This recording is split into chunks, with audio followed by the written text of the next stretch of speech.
Iran has apologized to its neighbors for the recent days of missiles and drones, but with a condition, vowing that there will be no further attacks unless the territories of these countries in the Gulf are used for attacks on Iran.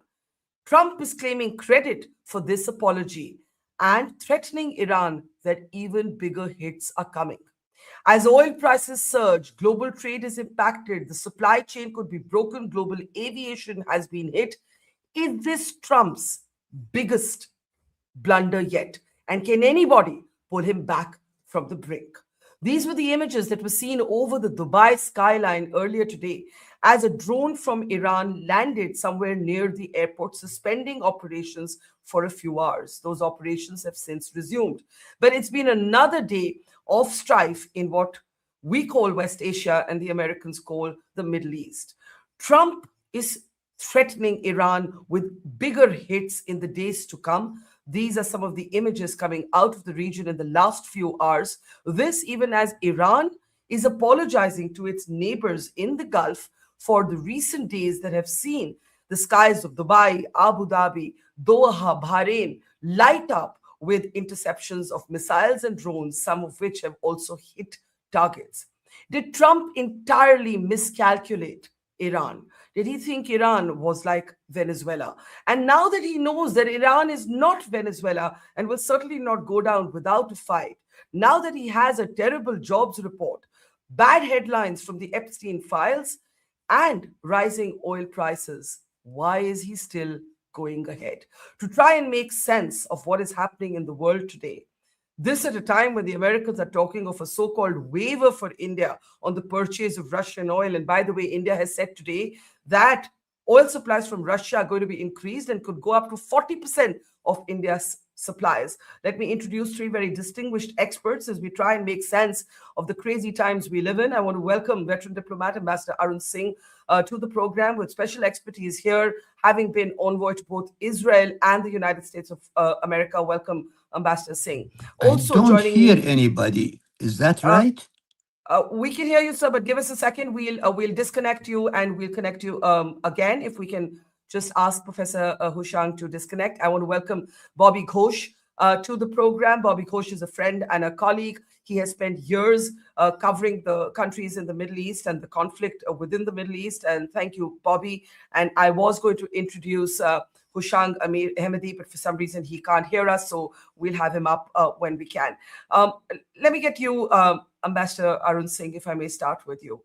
What do you make of Iran's very interesting apology led by the president himself to neighboring countries? I think it's quite an interesting, I might even argue, very smart move, because what it's doing is it's kind of creating a pressure on all of these countries to basically tell the Americans, stop using us for attacks on Iran. That's the most recent development we have, and I want your response to it.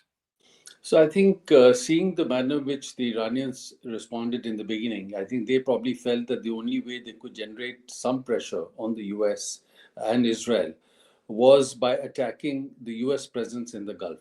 And of course, it went beyond just the US presence. There were attacks on facilities that were not necessarily housing the US military. And you saw that in various countries in the Gulf. And I think the message was that if the US sustains its presence, its attacks on Iran, Iran will try and make it difficult for US to operate in the broader Middle East. And the governments there who've been hosting military presence should also be concerned about what the US is doing. Now, having made that message and whatever they had done, one can make the argument that in the next phase of the conflict, and given the kind of supplies that Iran may have to sustain for a longer period, it may make sense for them to hold back on the attacks on its neighbors. Because there's growing anger among the neighbors. There have been warnings coming from them. You saw that there was a meeting between the Saudi leadership and the Pakistan Army chief, where they recalled the recent defense cooperation agreement that was signed between Pakistan and Saudi Arabia. So I think Iran may have felt that there was a very severe negative reaction developing in the neighborhood. And in the next phase, it made sense for them to scale that down. And of course, as you said, they made the marker that these countries should prevent the US from attacking Iran from the bases that are there. Now, the way the US has been operating, they're not listening to anyone. They're doing what they want from where they want, and therefore, whether US is able to restrain itself, if it doesn't restrain, how does Iran respond? So I think this is a fast-moving situation, and let's just see how it keeps evolving. Yeah. Bobby, let me bring you in there. Iran, as the ambassador said, is clearly hoping that these countries in the Gulf will now weigh in on the Americans to not use bases in their territories to attack Iran. But argue differently, the only leverage Iran has is actually this asymmetric warfare, is actually to target these installations as it has been doing in the Gulf countries, because militarily it cannot take on either Israel or the United States of America. If Iran indeed does keep its promise to not target, the UAE, Qatar, Kuwait, Bahrain, the Saudis even, where does that leave the future of the cards they may have left to play on the table, Bobby? Well, I think those cards only work when you have a conventional leadership on the opposite side. When you're facing somebody like Donald Trump and Bibi Netanyahu, those cards don't really work. And I think what we're seeing now is an acknowledgement of that. I think, yes, the Iranians attacked these GCC countries. I don't believe for a moment that this apology that, the central leadership was not aware, that is nonsense. This was deliberate. And but they discovered that it didn't work. In fact, it may have had the opposite effect, where the Gulf countries, which, let's remind ourselves, in the lead up to this conflict, the Gulf countries had been at some pains to communicate to Iran and to the world that, look, we're not participating in this. We've told the Americans over and over again, you can't use our bases. This is happening over our objections. Despite that, Iran attacked targets in those countries, and that instead of frightening those countries and making those countries pick up the phone and call Donald Trump and say, "Oh, please stop doing this," they got pretty mad, and their anger was targeted much more at Iran than at the Americans. At least if you go by public pronouncements. And I think what we are seeing now is an acknowledgement from the Iranian leadership that they made a terrible miscalculation, and they're now trying to fix it. The Gulf leadership is already well aware that even if they were to pick up the phone and call Donald Trump and say, this is hurting our interests, please stop doing this, Trump's not going to listen. Donald Trump, works to his own calculations, which are mysterious and often seem irrational to those of us outside. He's not the sort of person to be persuaded by this kind of pleas, if indeed there would be such pleas. So the Iranians have messed up, and this is their acknowledgement that we screwed up. We've now got not just the Americans and the Israelis, but we've also got all of our neighbors bad at us, and we need to fix this. But Bobby, if I can ask you, if you think that the Iran targeting of the GCC countries was in fact a mistake, then in that case, where does Iran go from here? Because Iran can't militarily take on either the United States or Israel. Iran could only draw the world's attention and create a kind of global environment where countries were horrified by what was happening and were probably imploring the Americans to somehow stop this war because they drew the Gulf countries in. So, if you're saying that was a mistake, what other cards does Iran have left to play? Well, we've seen how this particular regime in Iran operates. They have many asymmetric weapons at their hands. They've got their proxies outside of Iran, although many of these proxies are greatly wounded. They're still, some of them are still quite active, the Houthis being the most striking example. Hezbollah has joined in the fighting to disastrous consequences for Lebanon, I might add, but Iran still has that card to play. They have terrorist groups all over the world. They are capable of launching terrorist attacks far, far from Iran. We've seen that happen in places as far away as Buenos Aires and Bangkok. And remember, not so long ago, even in New Delhi, there was an attempt to take out a target there. So, and right here in New York City, there was an attempt to assassinate an Iranian-American citizen. So Iran does have other cards to play.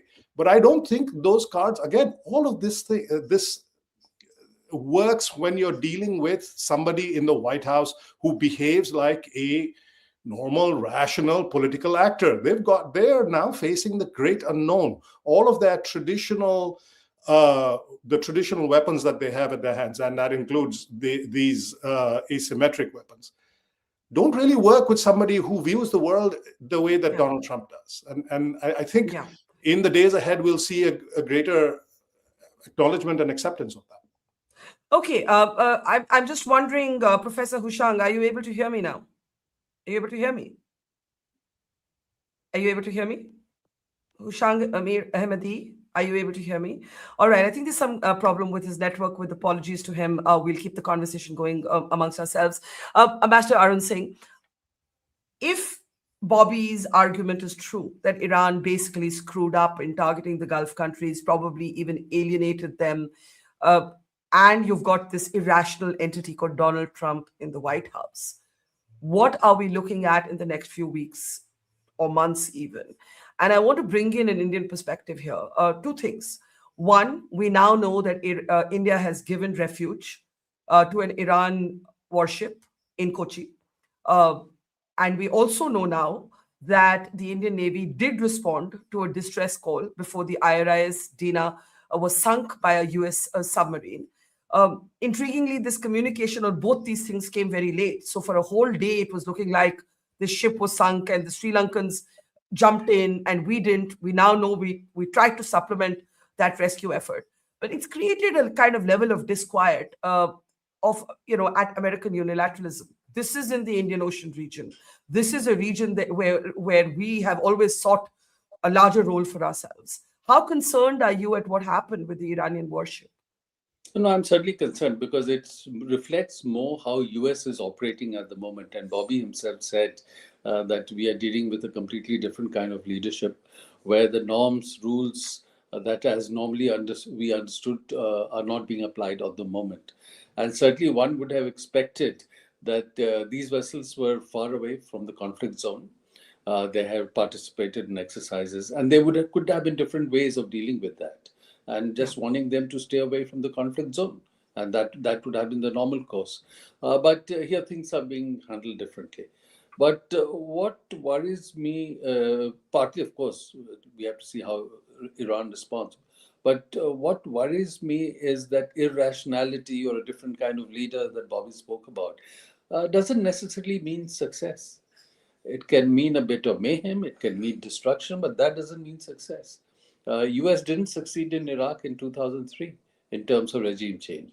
US didn't succeed in Libya in 2011. And as everybody has pointed out, in Afghanistan, after 20 years of effort, US replaced Taliban and then brought them back.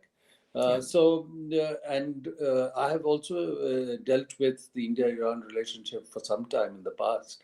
And I can tell you the Iranian institutional structure, whether we like it or not, has its challenges, is a fairly enduring structure in many ways. There are layers and layers of overlapping layers of governance, institutions. And I'm not saying that there's a challenge, the oppression and whatever that goes with it. But their capacity to survive any kind of onslaught is very, very strong. And then if you remember, in the Iran-Iraq war, went on for 8 years. And at that time also, US had sponsored an opposition group called the MEK. And eventually they went nowhere. And so again, US, from all reports, is trying to encourage a group of Kurds to do some activity on the ground in the northwestern part of Iran. Now, so these activities and certainly will generate more violence, but one doesn't see at the moment any clear indication that US has a clear objective, a clear game plan. At the moment, the whole objective seems to be to cause damage and destruction. I have a couple of questions on how we should be responding and how we have responded. But before that, Bobby, Russia. So a couple of things on Russia. It is... I mean, for lack of a better word, it's actually hilarious or absurd. Absurd is the better word. That Trump weaponized these tariffs, at least vis-a-vis India, in part because of the purchase of Russian oil. And now here we are, where the US is talking about quote-unquote permissions and waivers. The government, by the way, has just released an official statement here saying that India is going to be increasing its supplies of oil from Russia. And Russia could now be supplying 40% of India's oil needs, right? So this is where we are. This is it's sort of a bizarre, absurd sort of turning point. The second is to read this with the fact that we now know of Russian backing and help to Iran. Bobby, how is this being sort of looked at in the US? Well, those who are paying close attention, and I should add that not a lot of people are paying close attention to the India aspect of this here in the US, but those who are paying attention, notice the incongruity of those two things. That on the one hand, first of all, by the way, this benefits Russia in all kinds of ways. So the United States attacks Iran, oil prices go up, Russia benefits. Then the United States says, then Iran counterattacks to Gulf countries, oil prices go up even more. Russia benefits some more. And now the United States says it's okay for India to buy more Russian oil, and Russia benefits more. Meanwhile, Russians are giving the Iranians targets and targeting information. So this is just impossibly irrational and absurd, but not that strange from this administration. What's happened here is that it's clear that in this war, Trump is making things up as he goes along. There's not an effort to look at what might come in the next step, never mind 2-3 steps ahead. This is a response to the realization that A, this war is going to last for a while, B, oil prices are going to shoot up. They're already in the 90s today. They will go up to 3 figures, maybe even before this conversation is over. That's what's happening. And the United States needs to take some pressure off of international oil prices. And they will do almost anything they can. And this is an attempt to do that. I don't think it will work, but this is an attempt to do that. Like I said, we're dealing with irrational actors here. Now, I should sort of add that there are irrational actors on the other side as well. The Iranian regime has been irrational from the get-go. The whole fundamental premise of the Iranian regime is irrational. And when pushed to a corner, they've historically acted in wild and unpredictable ways. And we'll see more of this happen rather than less. And so I think, the oil prices will continue to go up. The White House has continued to trash around to find some solution. The big beneficiaries will be Russia, because oil prices going up means that they benefit. And yes, India will get a little bit of a break on the oil side for now, but India has many other problems emanating from the war that it has to deal with. The Russians will presumably want to charge a little more for the oil than they have been from India. It may still be lower than the international market prices, but it will be more than they had previously. Yeah. So the bill will be larger for India. And then, of course, for India, the biggest question is 10 million Indians in a war zone. What do you do about that? Yeah, and we'll come to that. I'm going to have a last bash at seeing if Hushang Amir Ahmadi is able to hear me. Are you able to hear me, Professor Hushang? Are you at all able to hear me?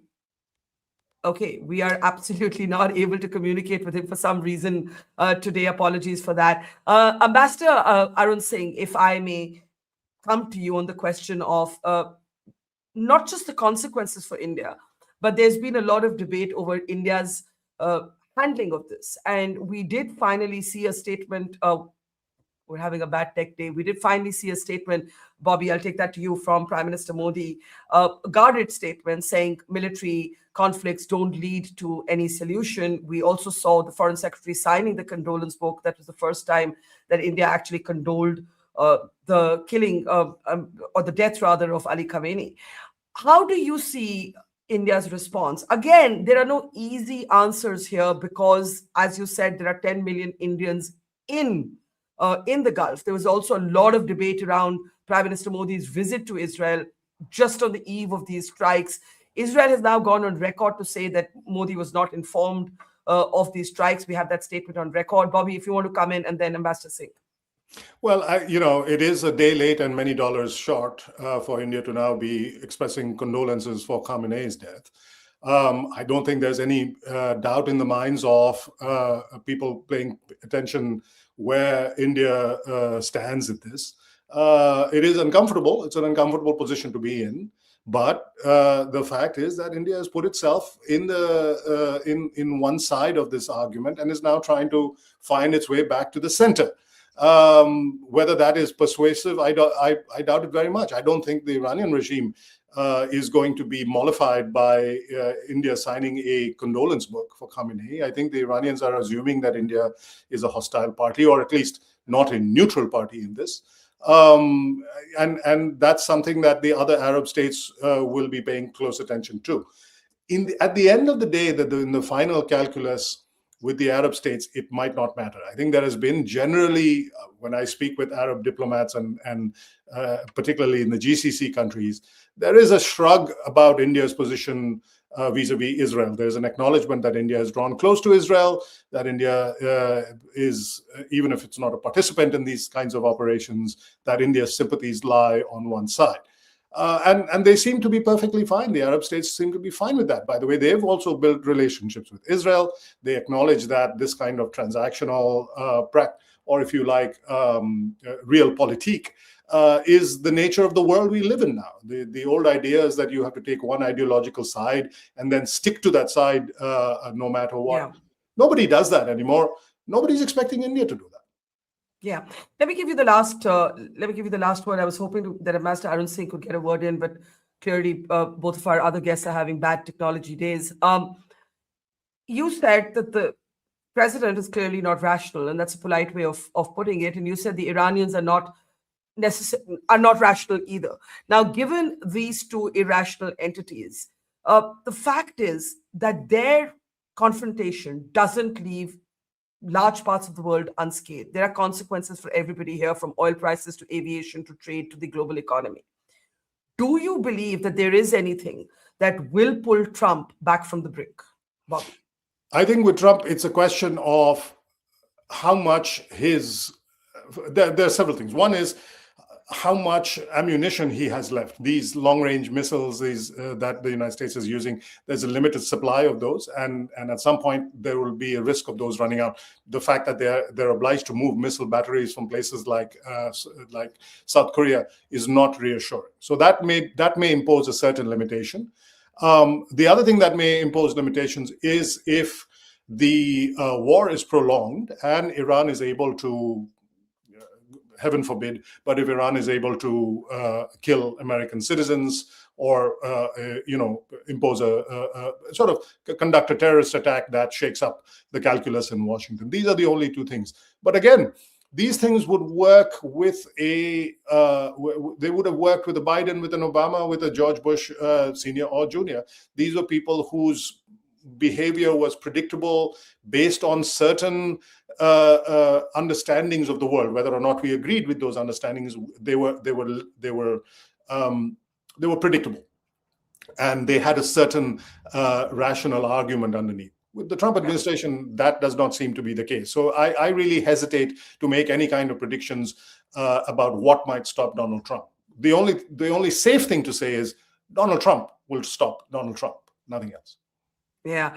Well, and he doesn't seem to be in a mood to stop himself right now. Ambassador Singh, we keep losing you. So while we have you here, if you want to just a quick word on the consequences for India. Bobby was saying that India had placed itself on one side of this argument and is now trying to move itself to the center. You've seen the heat and debate this is generated at home. So just a closing comment to you on that.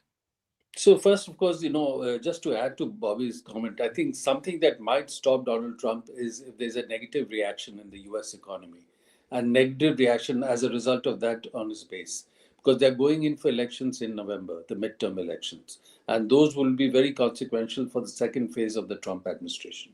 So if something happens there, Trump will have to take a pause because his base doesn't want a prolonged war. So that's something we have to keep in mind. Second, clearly, as Bobby also indicated and you mentioned, there has been a perception that at least in the initial phase, the government of India, for whatever reason, took a certain stance, which was seen as somewhat supportive of US and Israeli concerns and not as mindful of Iran's concerns.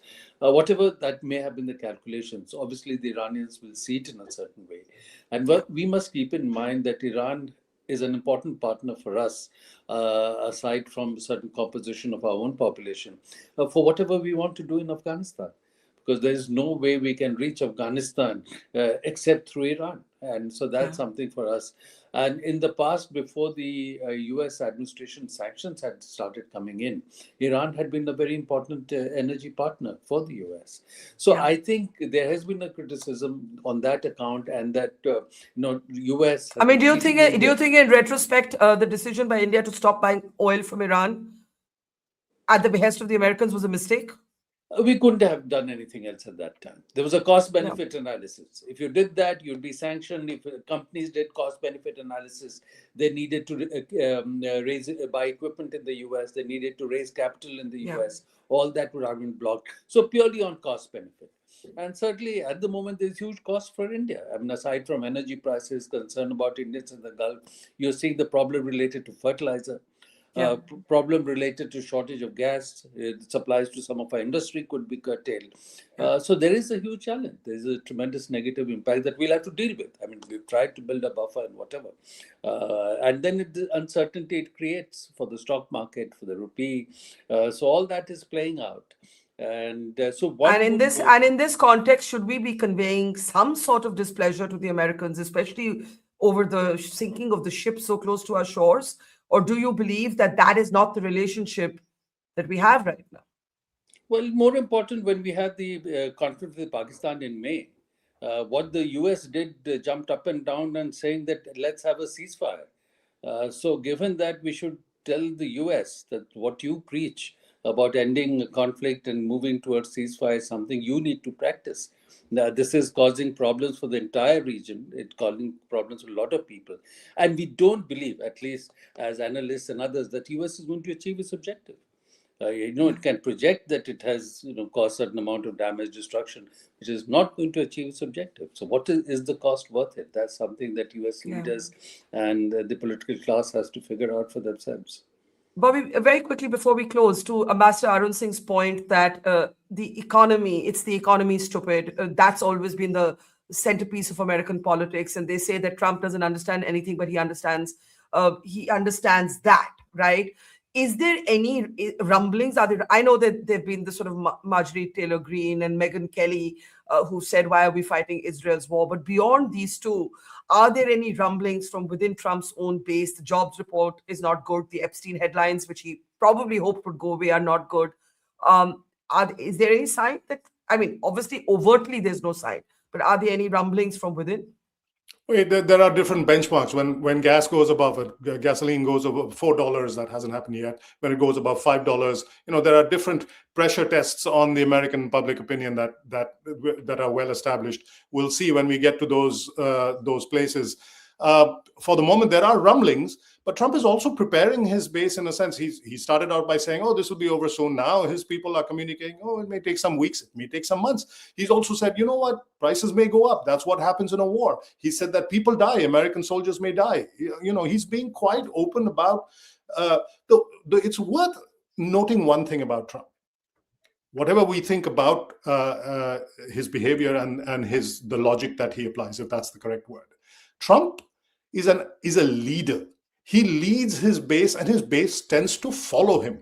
Most of the so-called leadership of the political in liberal democracies around the world are actually followers. They look at polls. They say, "This is what our followers want, and therefore we will tailor our policies and our speeches to what our followers want." Trump is quite different. Trump says, "I want to go in that direction." When he arrives at that place, taking his followers with him, he's perfectly capable. He's done this over and over again, saying, "You know what? I've changed my mind. I want to go in that direction." And his base follows him. That is something that is often not noticed or overlooked by analysts. This guy actually is capable of leading these people. Now we can say it's a Pied Piper and he's leading them to their doom, and I may go along with some of that, but he actually does it, and he has done it over and over again. He has promised his people something, and he's changed his mind, and his people have still stuck with him so far. When oil hits $4, will they still do it? When oil hits $5, will they still do it? We'll cross that bridge when we come there. well, 4 weeks or anything longer than that is frankly a doomsday scenario for the global economy. There's no two ways about it. It has severe consequences for us in India. Americans have made many regime change mistakes that have always landed up in disaster, but this one has consequences for many more countries outside of America and the country that they're trying to intervene in. And that's why this is such colossal news, such sobering news for us here in India as well. Thank you very much, Bobby Ghosh, Ambassador Arun Singh. Appreciate your time. Learned a lot from both of you. Thank you. And to our audience, take care. Have a great weekend.